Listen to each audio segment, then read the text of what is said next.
शरद पूर्णिमा का दिन जो कि बेहद खास और शक्तिशाली दिन होता है। कहा जाता है कि इसी दिन माता लक्ष्मी का जन्म हुआ था। यही वजह है कि बहुत सारे लोग शरद पूर्णिमा का इंतजार करते हैं, जिससे माता लक्ष्मी की विशेष कृपा की प्राप्ति कर सकें। लेकिन काफी लोगों को पता नहीं होता है कि कौन कौन सी चीजों को शरद पूर्णिमा पर करना चाहिए। तो आज के इस वीडियो में कुछ खास जानकारी के बारे में हम आपको बताएंगे और शरद पूर्णिमा के बारे में संपूर्ण जानकारी इस वीडियो में देंगे कि कौन सा शुभ मुहूर्त है, कौन कौन सी चीजों को आपको ध्यान रखना है और किस प्रकार से धन आकर्षण, सम्मोहन और आकर्षण अपने जीवन में बढ़ाना है। तो बिल्कुल ध्यान से इस वीडियो को देखते रहें। जल्दी से वीडियो को लाइक करके कमेंट बॉक्स में जय माता लक्ष्मी अवश्य ही लिखते हैं, जिससे माता लक्ष्मी की कृपा आप पर हमेशा ही बनी रहे। तो दोस्तों, आपको बता दें कि शरद पूर्णिमा का दिन इसीलिए महत्वपूर्ण होता है क्योंकि इसी दिन माता लक्ष्मी प्रकट हुई थी। और जिन लोगों के जीवन में धन का हमेशा ही अभाव बना रहता है, परेशानी बनी रहती है, या फिर जो लोग अपने जीवन में बहुत ही ज्यादा दुखी रहते हैं, परेशान रहते हैं, तो ऐसे लोगों के लिए शरद पूर्णिमा बेहद खास और महत्वपूर्ण हो जाती है।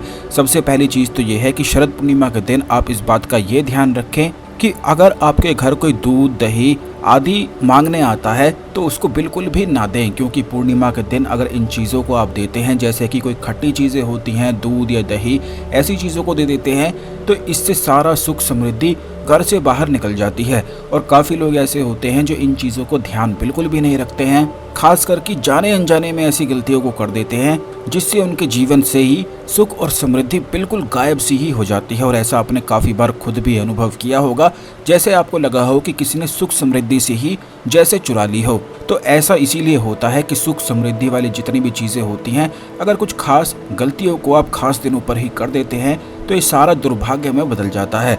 दूसरी चीज़ इस प्रकार है कि किसी को भी शरद पूर्णिमा के दिन खास करके खुशबू वाली जो चीज़ें होती हैं और जो नुकीली चीज़ें होती हैं वो भी आपको दान में नहीं देनी है, किसी को वैसे भी नहीं देनी है, या फिर किसी को रुमाल आपको नहीं लेना है, अपना रुमाल नहीं देना है, क्योंकि अगर आप इन गलतियों को कर देते हैं तो इससे सामने वाले लोगों से लड़ाई होनी शुरू हो जाती है और जीवन में शत्रु बहुत ही ज़्यादा प्रबल हो जाते हैं, जिससे जीवन में शत्रु इतने ज़्यादा बढ़ जाते हैं कि जीवन को ही बिल्कुल तहस नहस कर देते हैं। तो इन चीज़ों का बेहद खास रूप से आपको ध्यान रखना है।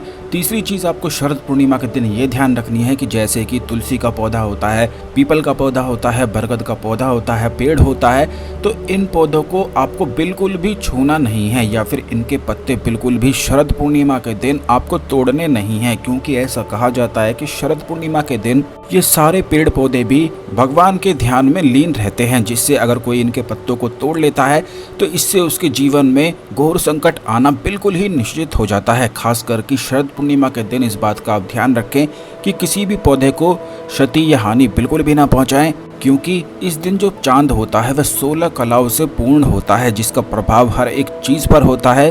तो अगर आप पेड़ पौधों को इस दिन पर हानि पहुंचाते हैं, उन्हें तोड़ते हैं, उनके पत्तों को तोड़ लेते हैं या पत्तों को, पेड़ों को बिल्कुल उखाड़ ही देते हैं, तो इससे संपूर्ण 9 ग्रह बिल्कुल तुरंत ही खराब हो जाते हैं। खास करके राहु और केतु के दुष्परिणाम इतने ज़्यादा मिलने लग जाते हैं कि फिर कुछ बिल्कुल भी समझ में नहीं आता है। और इस चीज़ को आप स्वयं करके देख सकते हैं कि शरद पूर्णिमा के दिन अगर किसी पेड़ पौधे को तोड़कर या उसे हानि आप पहुंचाते हैं, तुरंत ही मन में बहुत ज़्यादा बेचैनी सी शुरू होने लग जाएगी, जो कि इस बात का सूचक है कि वो पेड़ पौधा बहुत ही गहरे ध्यान में था और उसका ध्यान आपने भंग कर दिया है। तो ध्यान भंग कर देने से, चाहे कोई व्यक्ति हो, कोई पेड़ हो, कोई पौधा हो, तो अगर किसी का भी ध्यान भंग किया जाता है, खास करके ऐसे ही दिनों पर, क्योंकि ऐसे दिनों पर सभी पेड़ पौधे भी ध्यान में होते हैं, तो बिल्कुल भी उन्हें डिस्टर्ब नहीं करना चाहिए। प्रत्येक वर्ष अश्विन मास के शुक्ल पक्ष की पूर्णिमा तिथि को शरद पूर्णिमा का व्रत भी रखा जाता है। और जो लोग शरद पूर्णिमा का व्रत रखते हैं, खास करके काफ़ी लोग हमसे इस बारे में पूछते हैं कि उनकी शादी के योग बिल्कुल भी नहीं बन रहे हैं,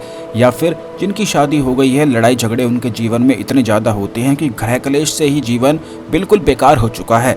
तो अगर आपके जीवन में भी गृह कलेश बहुत ही ज़्यादा होता रहता है, जीवन बिल्कुल बेकार हो गया है, तो इस बात का आपको ध्यान रखना है कि शरद पूर्णिमा पर आपको व्रत रखना है, क्योंकि चंद्रमा इस दिन 16 कलाओं से परिपूर्ण होता है। जो कोई भी व्यक्ति व्रत इस दिन रखता है तो उसके जीवन में उसके अंदर सम्मोहन आकर्षण कई गुना अधिक तेजी से बढ़ता है। जैसा कि पिछले वीडियोस में भी काफी बार हमने आपको बताया है कि चंद्रमा के माध्यम से बहुत सारी चीजों को प्राप्त किया जा सकता है।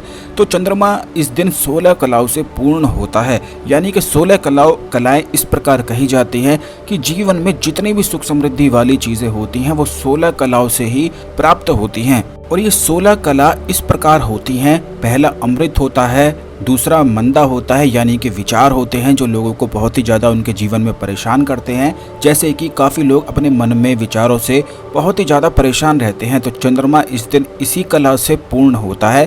तो चंद्रमा का इस दिन आशीर्वाद लेने से कैसे आशीर्वाद लेना है वो भी हम आपको बताएंगे, बिल्कुल ध्यान से सुनते रहें। इसी प्रकार की खास जानकारी पाने के लिए चैनल को अवश्य सब्सक्राइब करके रखें जिससे कोई भी वीडियो मिस ना हुआ करे।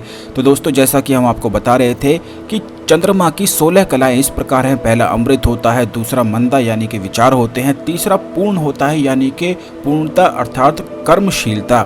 इसी प्रकार से शासनी यानी कि तेज, ध्रुति यानी कि विद्या, चंद्रिका यानी कि शांति, ज्योत्सना यानी कि प्रकाश, कांति यानी कि कीर्ति, पुष्टि यानी कि स्वस्थता और तुष्टि यानी कि इच्छा पूर्ति, पूर्णामृत यानी कि सुख, प्रीति मतलब प्रेम, पुष्प मतलब सौंदर्य, ज्योत्सना यानी कि प्रकाश, श्री मतलब धनम और अंगदा मतलब स्थायित्व। तो इस प्रकार से 16 कलाओं से चंद्रमा पूर्ण रहता है। अब जिनके भी जीवन में ये 16 कलाओं की कमी रहती है तो इस दिन चंद्रमा का बेहद खास तरीके से लाभ उठाया जा सकता है। और इस दिन जो लोग चूक जाते हैं तो उनके जीवन में तो दुर्भाग्य बनना बिल्कुल ही निश्चित हो जाता है। काफ़ी लोग अपने जीवन में दुख से दुर्भाग्य से इतने परेशान रहते हैं, तो ऐसे दिनों को जरूर लाभ उठाया करें, क्योंकि ये जो दिन होते हैं इसी दिन पर चंद्रमा पर कुछ खास चीज़ें होती हैं। इस बार यह 9 अक्टूबर को है, रविवार को है, और इसी पूर्णिमा को रास पूर्णिमा भी कहा जाता है, कोजागरी पूर्णिमा भी कहा जाता है, क्योंकि इसी दिन भगवान श्री कृष्ण ने गोपियों संग महारास रचाया था। बल्कि पूर्णिमा की रात चंद्रमा धरती के बहुत ही ज़्यादा करीब होता है। यही वजह है कि सभी लोग चंद्रमा से सिद्धि शक्तियों की प्राप्ति करते हैं, काफ़ी साधनाओं को करते हैं, तंत्र साधनाओं को करते हैं, क्योंकि चंद्रमा मन का कारक ग्रह है।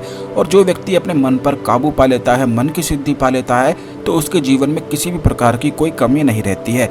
इस दिन मध्य रात्रि में माँ लक्ष्मी पृथ्वी पर भ्रमण करके अपने भक्तों की दुख और तकलीफों को दूर करती हैं। धन और दौलत लाभ के लिए ये दिन काफ़ी ज़्यादा महत्वपूर्ण तो होता ही है। साथ ही रात में खुले आसमान के नीचे अगर खीर आप रखकर खाते हैं तो इससे काफ़ी ज़्यादा लाभ की प्राप्ति होती है, क्योंकि शरद पूर्णिमा की रात चंद्रमा 16 कलाओं से तो पूर्ण होता ही है और अमृत की वर्षा करता है। बल्कि श्रीमद् भागवत महापुराण में भी बताया गया है, इस दिन चंद्रमा में अगर कोई खीर रखकर खाता है तो यह बिल्कुल औषधि का कार्य करता है, यानी कि जीवन में सम्मोहन को आकर्षण को इतना ज़्यादा बढ़ा देता है कि फिर कभी भी सम्मोहन की आकर्षण की कमी नहीं होती है। और चांद की रोशनी स्वास्थ्य के लिए काफ़ी लाभकारी मानी गई है। इसीलिए शरद पूर्णिमा की रात खुले आसमान के नीचे चावल और दूध से खीर अवश्य ही आपको रखनी है, क्योंकि इसमें औषधीय गुण हो जाते हैं। बल्कि जीवन में अगर आपके धन की समस्याएं हैं तो बिल्कुल गायब हो जाती हैं। अब इस बात का ये आप ध्यान रखें कि खीर एक पतीले में बहुत ज़्यादा अधिक बनाकर अवश्य ही चांद की रोशनी में सुबह तक रख दें।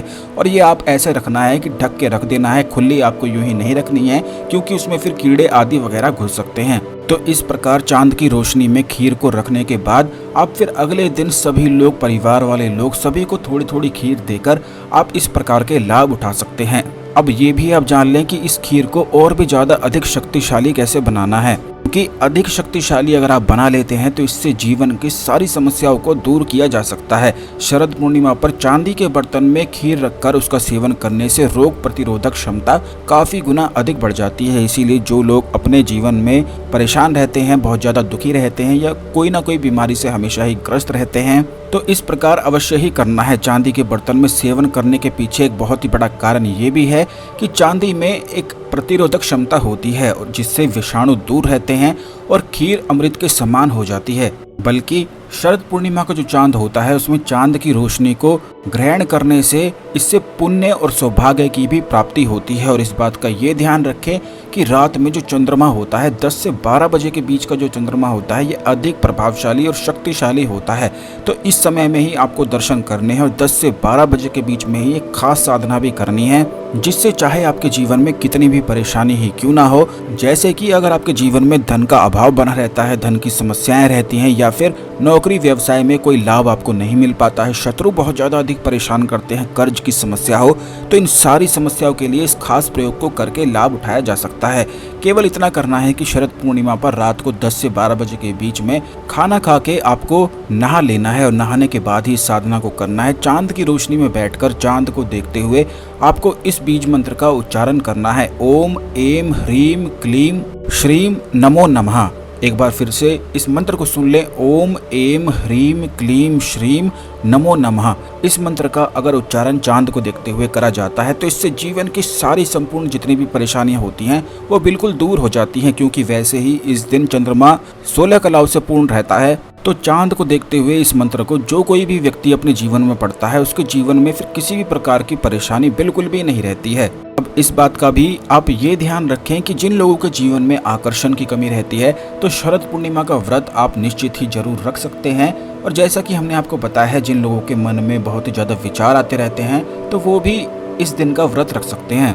अब तीसरी चीज़ ये है कि अगर आप चाहते हैं कि आपके जीवन में सुख समृद्धि बढ़ती ही चली जाए तो जैसा कि हमने आपको बताया है, जिस मंत्र को आपको बताया है उसी मंत्र को चंद्रमा को देखते हुए अगर आप जाप करते हैं तो इससे चंद्रमा की जो अमृत वर्षा होती है वो 100 गुना अधिक होकर प्राप्त होने लग जाती है। क्योंकि मंत्र जो होते हैं इससे वाइब्रेशन बढ़ जाती है, आभा मंडल बिल्कुल ठीक हो जाता है, जिससे चंद्रमा की जो रोशनी होती है, अमृत वर्षा होती है, वो शरीर अधिक ग्रहण करने लग जाता है। इस दिन का आपको ये भी खास ध्यान ये रखना है कि किसी का भी बिल्कुल भी दिल आपको नहीं दुखाना है, गरीब को परेशान नहीं करना है। जो लोग भूखे आदि वगैरह होते हैं उन्हें खाना अवश्य ही खिलाना है।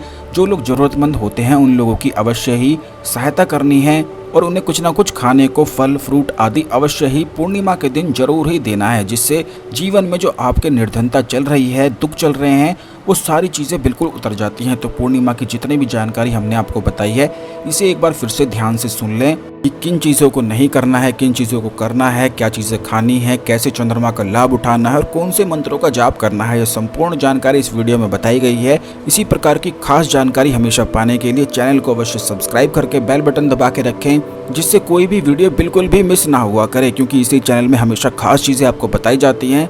इस खास जानकारी को अन्य लोगों के साथ भी अवश्य शेयर कर दें, जिससे सभी लोग इस जानकारी का लाभ उठा के अपने जीवन में आगे बढ़ सकें। तो आज के लिए केवल इतना ही, अगले वीडियो में मिलते हैं। ओम नमः शिवाय, हर हर महादेव।